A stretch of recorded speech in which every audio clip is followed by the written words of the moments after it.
Tecunumán au Guatemala. La petite ville est en pleine effervescence. C'est la fête du fleuve, la fête de la frontière. Le Guatemala d'un côté, le Mexique de l'autre. Traverser, rien de plus simple.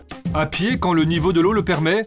Sinon, il suffit de prendre place sur une balsa, une de ces petites embarcations. La frontière, un boulevard pour les clandestins sud-américains. 654 km de fleuve et seulement 3 points de contrôle. Pas de quoi arrêter tous ceux qui veulent traverser le Mexique pour rejoindre les États-Unis.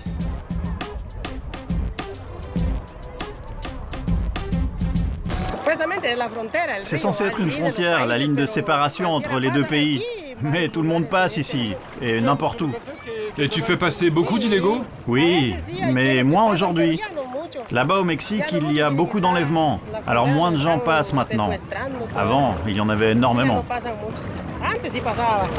Nous voici arrivés au Mexique, comme les 150 000 migrants qui passent encore par ici chaque année, venus du Honduras, du Salvador, de Colombie.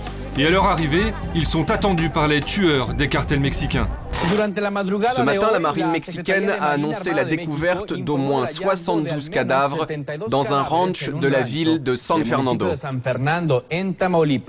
Il s'agit de 58 hommes et de 14 femmes, tous des illégaux. 72 migrants massacrés par le crime organisé et 2 survivants, dont un équatorien. Blessé à la gorge, il a miraculeusement échappé à la mort et a pu tout raconter. Ils ne nous ont rien demandé, juste si on voulait travailler pour eux. Mais personne ne voulait travailler pour eux. Alors ils nous ont mis sur le ventre, et là j'ai entendu qu'ils tiraient sur mes amis. Et ensuite ils m'ont tiré dessus. Ils m'ont tiré dessus et ils ont tué tous les autres. Huixla, à 20 km de la frontière, 6 h du matin, l'heure des migrants. C'est ici que se trouve le premier point de passage des clandestins à peine débarqués au Mexique. Nous sommes avec les policiers chargés de surveiller ce territoire. On fait 2 patrouilles par jour. Le chef du groupe, Conrado, est le représentant du procureur de l'État. Il assure le côté légal des interventions. On va partir par là et ensuite on se sépare en 2 groupes. Les policiers parcourent ces chemins avec une mission un peu spéciale. Pas de contrôle d'identité, pas d'arrestation. Ils sont là pour protéger les sans-papiers qui traversent la région. Car c'est ici que commence leur calvaire. C'est une zone rouge ici. Il y a des agressions, des viols. Ils ont même attaqué certaines de nos patrouilles. Là, des migrants. Ne courez pas. N'ayez pas peur. C'est extrêmement dangereux. Ici, il y a 3 mois, ils ont tué un de nos policiers avec un fusil.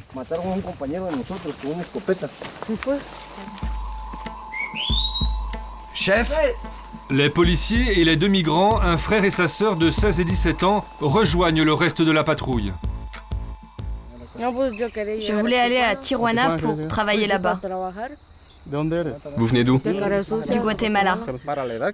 À ton âge, tu es la proie favorite des trafiquants d'êtres humains. Tu es une victime toute désignée.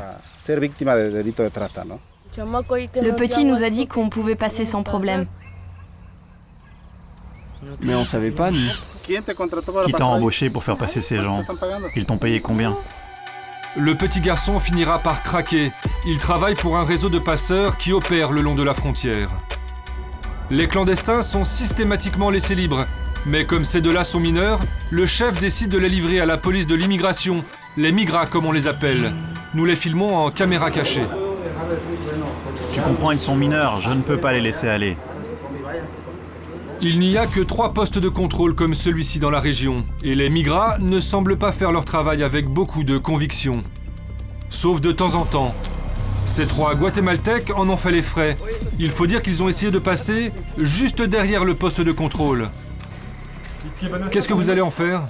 On va les renvoyer dans leur pays. À quelques kilomètres de là, Tapachula, le chef-lieu de la région frontalière. C'est là que nous avons rendez-vous avec celui qui a créé les patrouilles de protection, l'homme qui veut mettre fin à la chasse aux migrants. Le fait d'ouvrir la porte ne va pas faire venir tout le monde. C'est très dur de se lancer sur les routes, de tout laisser derrière soi. L'immigration fait mal. Et nous, ici, on mettrait les migrants en prison? Non, on est au 21e siècle. On envoie un message au Nord. On veut qu'ils traitent nos compatriotes comme nous, on traite les migrants ici, avec respect. Un avertissement aux Américains. Pourtant, en 2006, le Mexique avait semblé donner des gages aux États-Unis en construisant le plus grand centre de rétention d'Amérique latine, ici même à Tapachula, le centre du 21e siècle. Une façon de dire à l'époque que Mexico allait fermer sa frontière sud. Officiellement, les reconduites à la frontière se poursuivent. 70 000 Sud-Américains sont renvoyés chez eux chaque année, dans ces bus. Mais depuis peu, la politique mexicaine a pris un virage à 180 degrés.